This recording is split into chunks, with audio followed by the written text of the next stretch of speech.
చాలామంది కలలు కంటారు, కొందరే ఆచరణకు నడుం బిగిస్తారు. చాలామంది తెలివైన వాళ్లు, సమర్థులే అయినప్పటికీ అడుగు ముందుకు పడదు. ఏం చేస్తే బాగుంటుంది, ఎలా చేస్తే బాగుంటుంది అన్న చర్చల దగ్గరే ఆగిపోతారు. కానీ కొందరుంటారు, ఊహలతో కాలక్షేపం చెయ్యరు, చర్చలతో కాలం గడిపెయ్యరు, సందేహాల ముసురులో చిక్కుకోరు, సమస్యల జడివానకు భయపడరు, సూర్యుడి కంటే ముందే నిద్రలేస్తారు. రన్ రన్ రన్, ఆ రోజుని జయించేందుకు పరుగులు తీస్తారు. జస్ట్ యాక్ట్, వడివడిగా నిర్ణయాలు తీసుకుంటారు. బీట్ ద బెస్ట్, లక్ష్యాలను దాటేస్తూ ముందంజ వేస్తారు. సరిగ్గా ఇలానే పరుగు ప్రారంభించిన ఓ సాధారణ యువకుడు సువిశాల భారతంలో ఇంటింటా పరిచయమైన సంస్థలో ఉద్యోగానికి చేరాడు. ఏ పని అప్పజెప్పినా, ఏ ప్రాజెక్టొచ్చినా హీఈస్ ద బెస్ట్ అనిపించుకున్నాడు. చిరుద్యోగిగా చేరిన అతడు ఆ అత్యున్నత సంస్థకు అధిపతయ్యాడు. మనస్సు పెడితే, కష్టపడితే ఓ మామూలు వ్యక్తి మహావ్యాపార సామ్రాజ్యానికి అధిపతి కావచ్చని నిరూపించిన నేటి నిజం నటరాజన్ చంద్రశేఖరన్.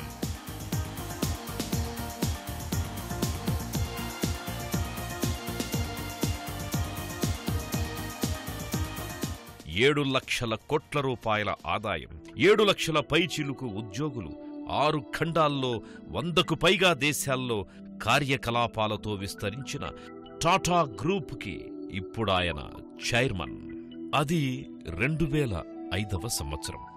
అప్పటి టీసీఎస్ చైర్మన్ రామదురై, చంద్రశేఖరన్ మరికొందరు సహోద్యోగులు విహారయాత్రకని బయలుదేరారు. అత్యంత సుందర ద్వీపం గాలపగోస్కి చేరుకున్నారు.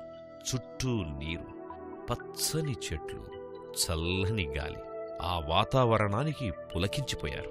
అలా 2 రోజులు గడిచిపోయాయి. తాబేళ్లు, పెంగ్విన్లు, ఇతర ప్రత్యేకమైన జంతుజాలాన్ని చూడాలని, ఆ వాతావరణాన్ని పదే పదే ఆస్వాదించాలని రామదురై కోరిక. చంద్రశేఖరన్ మాత్రం నేను చూడాల్సినవన్నీ చూశాను, ఇక పని గురించి ఆలోచిస్తాను అన్నారు. ఈక్వెడార్లో సంస్థ ఏర్పాటుపై దృష్టి పెడతానంటూ అక్కడికి బయలుదేరి వెళ్లారు. ఆ తరువాత 2 రోజులు క్షణం తీరిక లేకుండా గడిపారు. అనుకున్నట్టుగానే అక్కడ టీసీఎస్ కార్యకలాపాలు ప్రారంభించారు. ఆనాడు చంద్రశేఖరన్ చూపిన చొరవ లాటిన్ అమెరికా నుంచి ఏటా $100 కోట్ల పైబడిన ఆదాయాన్ని ఆర్జించి పెడుతోంది. చేరాడు. ఈ నిర్ణయం తన జీవితాన్ని మలుపు తిప్పుతుందని అప్పుడతనికి తెలియదు. ప్రముఖ బిజినెస్ మన్ గా ఎదగాలని, దేశంలోని ప్రముఖ సంస్థకు సారథ్యం వహించాలని అప్పుడతను కలలు కన్నది లేదు. అప్పట్లో కంప్యూటర్ రంగంలో ఉద్యోగాలు పరిమితం. వాటిల్లోనూ ఇంజనీరింగ్ విద్యార్థులకే ప్రాధాన్యం. డిగ్రీ పూర్తి చేసి ఎంసీఏ చదువుతున్న తనకి ఉద్యోగం రాదేమోనని చంద్రశేఖరన్ భయపడేవాడు. కోర్సుతో సంబంధం లేకుండా ఇంజనీరింగ్ అంశాలపై పట్టు తెచ్చుకోవాలని తపన పడేవాడు. ఈ కష్టం అదృష్టంగా మారింది. కోర్సులో భాగంగా టీసీఎస్లో ప్రాజెక్టు చేసే అవకాశం వచ్చింది. ఆ సమయం కొన్ని నెలలే, కాని కొండంత ఆత్మవిశ్వాసాన్నిచ్చింది. ఆ పైన ప్రాంగణ నియామకాల్లో అదే సంస్థలో ఉద్యోగం దొరికింది. 1987లో సాఫ్ట్వేర్ ప్రోగ్రామర్గా విధుల్లోకి చేరాడు. చేరిన తొలినాళ్లలోనే ఇంజనీరింగ్ చదివిన వారికే టీసీఎస్లో ప్రాధాన్యం. ఎంసీఏ చదివి ఇక్కడ చేరిన మొదటి ఉద్యోగివి నువ్వే, ఓ రకంగా బెస్ట్ కేసువి అన్నారు ఒకరిద్దరు సహోద్యోగులు. తన పనితీరుపైనే భవిష్యత్తులో ఎంసీఏ విద్యార్థుల్ని ఉద్యోగంలోకి తీసుకోవాలో లేదో అన్న విషయం ఆధారపడుతుందన్నమాట. ఈ ఆలోచన ఆయనపై చాలా ప్రభావాన్ని చూపింది. ఆ నమ్మకం చెడగొట్టకూడదని, అందరితో సమానంగా పనిచెయ్యాలని నిశ్చయించుకున్నాడు. అన్నయ్యలిద్దరూ ఉదయం 8ంటికి ఆఫీసుకెళ్లి సాయంత్రానికి తిరిగొస్తే చంద్ర మాత్రం 7ంటికి వెళితే ఏ అర్ధరాత్రో ఇల్లు చేరేవాడు. పనిలో పోటీ పడడం, అందరితో స్నేహంగా ఉండడం, ఎలాంటి పనైనా సకాలంలో పూర్తి చేయడం, తనకి తెలిసిన విద్యని నలుగురికి పంచడం చంద్రశేఖరానికి ఉన్న ప్రత్యేక అర్హతలు. ఒకసారి అమెరికాలో ఐటీ ప్రాజెక్ట్ చేసే అవకాశం. బృందంలో పూర్తిగా కొత్తవాళ్లు. దిగ్విజయంగా దాన్ని పూర్తి చేసిన చంద్ర చురుకైన నాయకుడిగా యాజమాన్యం దృష్టిని ఆకర్షించాడు. తర్వాత కొన్నాళ్లకే ప్రోగ్రాం డైరెక్టర్గా ఎదిగాడు. ఆ స్థానంలో సంస్థ తొలిసారి బ్యాంకింగ్, టెలికాం రంగంలోని ప్రాజెక్టుల్ని దక్కించుకునేలా చూశారు. ఈ పనితీరు, అతడి ప్రతిభ, సామర్థ్యం టీసీఎస్ సీఈఓ రామదురై పసిగట్టారు. ఎగ్జిక్యూటివ్ అసిస్టెంట్గా చంద్రకి పదోన్నతి లభించింది. వెన్ను తడితే చాలు వన్నెలీనే తత్వముందని, నాయకుడిగా ఉన్నత స్థాయికి ఎదుగుతాడని రామదురై గ్రహించారు. ఓ మెంటర్లా మారి చంద్రకి మార్గనిర్దేశం చేయడం మొదలుపెట్టారు. క్రమంగా పదోన్నతి పొందుతూ వచ్చిన చంద్ర ముంబైలోని స్పెషల్ ఎకనామిక్ జోన్ జనరల్ మేనేజర్గా సంస్థ సేవల్ని అనూహ్యంగా విస్తరించాడు. ఆ హోదాలో టీసీఎస్ కీలక క్లయింట్ జిఈ కోసం పనిచేశారు. సంస్థ ఆదాయంలో 10% దాన్నుంచొచ్చేలా చూశారు. టీసీఎస్ ఈ బిజినెస్ విభాగాన్ని మొదలుపెట్టి సంస్థను ఆన్లైన్ బాట పట్టించి 4.5 ఏళ్లలో 3.5 కోట్ల విలువ చేసే విభాగంగా అభివృద్ధి చేయడంలో చంద్రశేఖరంది కీలక భూమిక. ఆ పైన టీసీఎస్ గ్లోబల్ డెలివరీ హెడ్గా, ఆపరేషన్ విభాగానికి హెడ్గా మారారు. లాటిన్ అమెరికా, చైనా, ఐరోపా, మెక్సికో లాంటి అనేక ప్రాంతాలకు సంస్థల్ని, కార్యకలాపాల్ని విస్తరించారు. వివిధ సంస్థల అవసరాలకు తగ్గట్టు ఒక సాఫ్ట్వేర్ని డిజైన్ చేయడంలో చంద్రశేఖరన్ అద్వితీయుడు. ఆ ప్రాజెక్టుకి విలువను నిర్ధారించడంలో, భవిష్యత్ ఎలా ఉంటుందో ఊహించడంలో అనితర సాధ్యుడు. 20 ఏళ్లపాటు అప్పగించిన ప్రతి బాధ్యతను సమర్థంగా నిర్వహించి సీఈఓ రామదురై స్థానాన్ని భర్తీ చేసే సత్తా ఉన్న వ్యక్తిగా పేరొందిన చంద్రశేఖరన్ సేవలకు 2007లో ప్రత్యేక గుర్తింపు లభించింది. చంద్ర టీసీఎస్ బోర్డు మెంబర్గా నియమితులయ్యారు. చీఫ్ ఆపరేటింగ్ ఆఫీసర్గా ఉన్నత బాధ్యతల్ని చేపట్టారు. సీఓఓగా చిన్న సంస్థల్ని చేజిక్కించుకునే పనిని వేగంగా అమలు చేశారు. టీసీఎస్ ఎదుగుదలలో కీలక పాత్ర పోషించిన సిటీ గ్రూప్ గ్లోబల్ సర్వీసెస్ ని కొనుగోలు చేసి టాటా గ్రూప్ యాజమాన్యం దృష్టిని ఆకర్షించారు. కెరీర్లో దూసుకెళ్తోన్న సమయంలో ఆరోగ్యపరంగా చిన్న కుదుపు, వంశపారంపర్యంగా వస్తోన్న మధుమేహం చంద్రలోనూ బయటపడింది. ఓ నిజమైన నాయకుడు సవాళ్లను స్వాగతిస్తాడు, ఆటుపోట్లను గెలుపు మెట్లుగా మార్చుకుంటాడు. ఇందుకు చంద్రశేఖరన్ మినహాయింపేం కాదు. స్కూల్లో, కాలేజీలో ఆటలకి అంతగా ప్రాధాన్యమివ్వని చంద్ర మధుమేహమొచ్చిన మరుసటి రోజు నుంచే తెల్లవారుజామున ముంబై సముద్ర తీరంలో పరుగు తీయడం ప్రారంభించాడు. అందరిలా మందులు వాడకుండా పరుగుతో మధుమేహానికి చెక్ పెట్టాలని నిర్ణయించుకున్నాడు. నెమ్మదిగా పరుగు తీయడంపై ఇష్టం పెరగడంతో మారథాన్లలో పాల్గొనాలన్న ఆసక్తిని పెంచుకున్నాడు. సరిగ్గా 3 నెలలు పూర్తి కాకుండానే 42 కిలోమీటర్ల ముంబై మారథాన్ని విజయవంతంగా పూర్తి చేశారు. పరుగు తీయడం ఓ పని అని, దానివల్ల సమయం వృధా అని చంద్ర ఏనాడు అనుకోలేదు. తన సంస్థలోని సిబ్బందికి ఆరోగ్యం ఎంత అవసరమో వివరించి చెప్పారు. మీరు ఉదయం కాసేపు పరుగు తీయండి అని ప్రోత్సహించారు. అలా వచ్చిన వారిలో ఒకరిగా కలిసిపోయి పరిగెత్తేవారు. కాసేపు సమయం చిక్కితే, సందర్భమనిపిస్తే ప్రతి ఒక్కరికీ ఓ లక్ష్యం ఉండాలి, దాన్ని సాధించే దిశగా నైపుణ్యాలు పెంచుకోవాలని ఉద్బోధించేవారు. Amsterdam, Boston, Chicago, Berlin, New York లాంటి నగరాల్లో మారథాన్లకు హాజరవుతున్నారు అంటే ఆయా ప్రాంతాల్లో సంస్థ కార్యకలాపాల పర్యవేక్షణ విస్తరణకు చంద్ర ప్రణాళికలు రచించినట్టే లెక్క. ఫిజికల్గా ఫిట్గా ఉన్నప్పుడే కెరీర్లో, జీవితంలో ఆనందంగా ఉంటారన్న చంద్ర ఫిలాసఫీ ఏ స్థాయిలో ప్రభావం చూపిందంటే ముంబైలోని సువిశాల టీసీఎస్ కార్యాలయంలో ప్రతి ఉదయం 2000 మంది ఉద్యోగులు పరుగులు తీసేంతగా. Chandrasekaran something special, out of box ఆలోచనలతో అబ్బురపరుస్తాడు. టీసీఎస్ మొదట్నుంచి బడా కంపెనీలకే సేవలందించింది. విదేశాల నుంచి వచ్చే ఆదాయంపైనే దృష్టి పెట్టింది. దేశీయంగా చిన్న మధ్యతరహా సంస్థలకి సేవలందించడంపై శ్రద్ధ చూపలేదు. మనం ఆ దిశగాను అడుగులేద్దాం అని చంద్ర ఓసారి ప్రతిపాదించారు. చటుక్కున ప్రతికూల వ్యాఖ్య ఎదురొచ్చింది. దానివల్ల ఆదాయం అంతంత మాత్రం, శ్రమ చాలా అధికం, పేరున్న సంస్థలు, మెగా ప్రాజెక్టులే మనకు ఉత్తమం అన్నారొకరు. ఆ క్షణానికి చంద్ర విని ఊరుకున్నాడు. 6 నెలల తర్వాత అందరినీ సమావేశానికి పిలిచాడు. దేశంలోని చిన్న మధ్యతరహా సంస్థలు, వాటికి పెరుగుతున్న ఆటోమేషన్ అవసరాలు, అవి భవిష్యత్తులో ఏ స్థాయిలో ఆదాయాన్ని అందించే అవకాశం ఉంది మొదలైన అంశాల్ని వివరించాడు.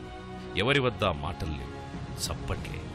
ఆ క్షణం నుంచి దేశీయంగా ఐటీ సేవల్ని అందించడంపై టీసీఎస్ ఫోకస్ చేసింది. వందల సంఖ్యలో క్లయింట్లను, పెద్ద మొత్తంలో ఆదాయాన్ని ఆర్జిస్తోంది. చీఫ్ ఆపరేటింగ్ ఆఫీసర్గా 2 ఏళ్లు చంద్ర ఏ స్థాయి వ్యక్తో యాజమాన్యానికి అర్థమయ్యింది. 2009లో రామదురై నిష్క్రమించారు. మరో ఆలోచనకు తావు లేకుండా టీసీఎస్ సీఈఓగా చంద్రకు బాధ్యతలు అప్పగించారు. అప్పుడతని వయస్సు 46 సంవత్సరాలు. వచ్చి రావడంతోనే తనకున్న సుదీర్ఘ అనుభవాన్ని రంగరించారు. సంస్థ కార్యకలాపాల్లో సమూల మార్పులకు శ్రీకారం చుట్టారు. వేల మంది ఉద్యోగుల పనితీరుని ప్రతినిత్యం పక్కనుండి చూడడం, పర్యవేక్షించడం సాధ్యం కాదని, అది సరికాదని భావించారు. సీఈఓగా అంతకు మించిన విలువని టీసీఎస్కి జోడించాలి అనుకున్నారు. అందుకోసం 2 విధానాలను ప్రవేశపెట్టారు. ఒకటి, సంస్థను 60 విభాగాలుగా విభజించారు. ఒక్కో విభాగంలో 3 నుంచి 5,000 మంది ఉద్యోగులుంటారు. దానికి ఆదాయ లక్ష్యం $100 నుంచి $150 మిలియన్. వివరంగా చెప్పాలంటే బ్యాంకింగ్, టెలికాం, విద్యుత్తు, ఇంజనీరింగ్, టీసీఎస్ సేవలందించే ఒక్కో రంగాన్ని 4 విభాగాలుగా విభజించారు. ఇక రెండో విధానం, ప్రతి విభాగం కొన్ని నిర్దేశిత సంస్థల కోసం పనిచేస్తుంది. ఆ విభాగంలోని ఉద్యోగులు మేం ఫలానా సంస్థ కోసం పనిచేస్తున్నాం, వాళ్ల ప్రతినిధులం అన్నట్టు పరిచయం చేసుకుంటారు. ఎక్కడా టీసీఎస్ ఉద్యోగులం అన్నట్టు వ్యవహరించరు. దీనివల్ల ఉద్యోగులు ఆయా సంస్థల్ని తమవిగా భావిస్తారు, సొంత పని అనుకుంటారు. క్లయింట్ సంస్థలకి ఉద్యోగులకి మధ్య సత్సంబంధాలేర్పడతాయి. ఆయా సంస్థల విస్తరణకు తగ్గట్టు సేవలనందించి ఆదాయం పొందే మార్గాలను అన్వేషించడం ఈ విభాగాల పని. ఈ విషయంలో ఆయా విభాగాలకు తగినంత స్వేచ్ఛ ఉంటుంది, పనితీరుకు ప్రోత్సాహముంటుంది. చంద్ర చేసిన ఈ మార్పు సూపర్ హిట్ అయింది. ఉద్యోగులు ఉరిమే ఉత్సాహంగా మారారు. కొత్త క్లయింట్లొచ్చి చేరారు. ప్రాజెక్టులు వేగంగా అమలయ్యాయి. సంస్థ ఆదాయాలు భారీగా పెరిగాయి. అయితే 60 విభాగాల పనితీరుని ప్రతినిత్యం పర్యవేక్షించడం అసాధ్యమని, అది సరికాదని చంద్ర భావించారు. అందుకే 60 విభాగాలను చూసేందుకు 23 మందిని నియమించారు. వీళ్లు ప్రతి విషయాన్ని నేరుగా తనకు నివేదించేలా విధి విధానాల్ని రూపొందించారు. దేశ విదేశాల్లోనూ కొత్త ప్రాజెక్టుల్ని సాధించడంలో చంద్రది వినూత్న శైలి. సంస్థలో మహిళల నియామకాల్ని క్రమంగా పెంచుతూ దేశంలో ఎక్కువ మంది ఆడవాళ్లకి ఉద్యోగాలిస్తున్న ఐటీ సంస్థగా టీసీఎస్ని నిలిపారు. అది ఓ సందర్భంలో లాభించింది. ఓసారి సౌదీ అరేబియాలో ప్రభుత్వం తరఫున ఓ బీపీఓని నిర్వహించే ప్రతిపాదన తీసుకొచ్చి, అలా చేస్తే ఆ దేశ గౌరవమూ పెరుగుతుందని చెప్పి ఆ ప్రాజెక్టుని సాధించారు. పని విషయంలో ఖచ్చితంగా ఉండే చంద్ర ఉద్యోగుల ఇష్టాలను, కష్టాలను పట్టించుకుంటారు. వాళ్లల్లో ఒకడిగా కలిసిపోతారు. సమావేశాల్లో తనకంటే చాలా కింది స్థాయి సిబ్బందిని కూడా అలా కాదు బాస్, ఇలా ఆలోచించి చూడు అంటూ అనునయంగా మాట్లాడతారు. వ్యాపార రంగంలో అపారమైన విజయాలు సాధించిన చంద్రశేఖరన్ అనేక రకాల గుర్తింపులు, ప్రశంసలు, అవార్డులు అందుకున్నారు. 2012-2013లో నాస్కామ్ చైర్మన్ గా సేవలందించారు. నేటికి ఆ సంస్థలో కార్యనిర్వాహక పరిపాలక మండలి సభ్యుడిగా కొనసాగుతున్నారు. 2013లో నెదర్లాండ్స్ ప్రఖ్యాత నేయన్ రోడ్ బిజినెస్ స్కూల్ గౌరవ డాక్టరేట్ అందించింది. 2014లో జవహర్ లాల్ నెహ్రూ టెక్నాలజికల్ యూనివర్సిటీ నుండి గౌరవ డాక్టరేట్ అందుకున్నారు. అదే సంవత్సరం బిజినెస్ టుడే చంద్రశేఖరన్ ను వరుసగా రెండోసారి best CEO of the year గా ప్రకటించింది. 2014లోనే సిఎన్బిసి టీవీ 18 వారు నిర్వహించిన ఇండియన్ బిజినెస్ ఐకాన్స్ ఎంపికలో ప్రథమ స్థానంలో నిలిచారు. అదే సంవత్సరం సిఎన్ఎన్ ఐబిఎన్ వారు వ్యాపార రంగంలో ఇండియన్ ఆఫ్ ది ఇయర్ అవార్డును చంద్రశేఖరన్ కు అందించారు. 2015లో ఆమ్స్టర్డామ్, ఇండియా మధ్య ఆర్థిక వ్యాపార లావాదేవీల అభివృద్ధికి ఆయన చేసిన సేవలను గుర్తిస్తూ medal of city Amsterdam Frans Banninck అందుకున్నారు. 2015-2016లో ప్రపంచ ఆర్థిక ఫోరంలో ఐటీ పరిశ్రమల గవర్నర్ల విభాగానికి చైర్మన్ గా సేవలందించారు. 2016లో రిజర్వ్ బ్యాంక్ ఆఫ్ ఇండియా వారు తమ బోర్డు సభ్యుడిగా నియమించింది. 2017లో ఇండియా టుడే ప్రకటించిన అత్యంత శక్తివంతమైన 50 మంది జాబితాలో చంద్రశేఖరన్ ను 10వ వ్యక్తిగా గుర్తించింది. అదే సంవత్సరం national institute of technology Tiruchirappalli Chandrasekaran కు డాక్టర్ ఆఫ్ లెటర్స్ ప్రదానం చేసింది. నిర్వహణాపరమైన మార్పులు చేస్తూ, ఉద్యోగుల్లో స్ఫూర్తి నింపుతూ, సంస్థను విస్తరిస్తూ చంద్రశేఖరన్ తీసుకున్న నిర్ణయాలు సత్ఫలితాలనిచ్చాయి. సంస్థ రాకెట్ వేగంతో ముందంజ వేసింది. ఒకప్పుడు విదేశీ ప్రముఖులు ఇండియాకొచ్చినప్పుడు ఇన్ఫోసిస్ క్యాంపస్ ని చూసేందుకెళ్లేవారు. ఇప్పుడు వాళ్లందరి చూపు టీసీఎస్ వైపే. ఐటీ సంస్థల ఉద్యోగులు తరచూ ఉద్యోగం మారుతుండడం సహజం. ఉద్యోగులు ఎక్కువ కాలం నిలకడగా ఉండే సంస్థగాను టీసీఎస్ పేరు సంపాదించింది. 2016 చివర్లో టాటా సన్స్ గ్రూప్ లో ఆశ్చర్యకరమైన పరిణామాలు చోటు చేసుకున్నాయి. సైరస్ మిస్త్రీ అనూహ్యంగా చైర్మన్ పదవి నుంచి తప్పుకున్నారు. పనిచేసిన సంస్థపై ఆరోపణలు చేశారు. దాంతో ఓ రకమైన అనిశ్చిత వాతావరణం ఏర్పడింది. టాటా సన్స్ సంస్థలోని ఉద్యోగుల్లో భయాందోళనలు నెలకొన్నాయి. ఆ పరిస్థితుల్లో ముందు నిలిచి సంస్థను ముందుకు నడిపించే లీడర్ ఎవరని యాజమాన్యం ఆలోచించింది. చైర్మన్ పదవి కోసం చంద్రశేఖరన్తో పాటు మరో ఇద్దరు పోటీపడ్డారు. కాని ఓ సంస్థలో చిరుద్యోగిగా మొదలుపెట్టి అదే సంస్థకు నాయకుడిగా ఎదిగి లక్షలాది మందికి ఉద్యోగాలిచ్చే స్థాయికి దానిని విస్తరించి లక్షల కోట్ల ఆదాయాన్నందించే వనరుగా తీర్చిదిద్దిన సామర్థ్యానికి, నిబద్ధతకి, అంకితభావానికే ఆ పదవి లభించింది. చంద్రశేఖరన్ చైర్మన్ అయ్యారు. అలా 149 ఏళ్లుగా ఆగర్భ శ్రీమంతులే పాలిస్తూ వస్తోన్న టాటాల సామ్రాజ్యానికి ఓ రైతు బిడ్డ అధినేతగా అవతరించాడు. దేశ విదేశాల్లో టాటా సన్స్కి సంస్థలున్నాయి. వివిధ రంగాల్లో అవి సేవలందిస్తున్నాయి. కాని అన్నీ లాభాల బాటలో నడుస్తున్నాయి అంటే అవునని చెప్పలేం. కొన్ని పెట్టుబడితో పోలిస్తే చాలా తక్కువ మొత్తం ఆదాయాన్ని అందిస్తున్నాయి. ఇంకొన్ని నష్టాల్లో ఉన్నాయి. Tata steel, Tata Motors, Tata chemicals, Tata power లాంటి సంస్థలు పెద్ద ఎత్తున పోటీనెదుర్కొంటున్నాయి. వీటన్నిటి పనితీరును పరిశీలించి అవసరమైతే పునర్వ్యవస్థీకరించి ఎప్పటికప్పుడు సరికొత్త లక్ష్యాలను నిర్దేశించి లాభాల బాటలో రాకెట్ వేగంతో నడిపించడమే ఇప్పుడు చంద్రశేఖరన్ ముందున్న సవాల్. అలాగని ఆయనేం ఒత్తిడికి గురయ్యే మనిషి కాదు. ఓ లక్ష్యం పూర్తవడంతోనే మరొకటి నిర్ణయించుకునే బిజినెస్ మ్యాన్. ఉన్న వనరుల్ని పెంచుకుంటూ అత్యున్నత స్థాయి విజయాలను సాధించే లీడర్. ఎప్పటిలానే పొద్దున్నే పరుగులు తీస్తారు. పగలంతా ఆఫీసు పనులు చూసుకుంటారు. ముంబైలోని తన నివాసం సాగర్ దర్శన్లో భార్య లలిత, కొడుకు ప్రణవ్తో సమయం గడుపుతారు. కాని ఏం చేస్తున్నా మనసు మూలల్లో టాటా సన్స్కి సంబంధించి ప్రగతి ప్రణాళికలు వేస్తూనే ఉంటారు. ఆచరణకు కొంచెం టైం పట్టొచ్చు. కాని గెలుపు దిశగా చంద్రశేఖరన్ ప్రస్థానం కొనసాగుతూనే ఉంటుంది. Winner never quits.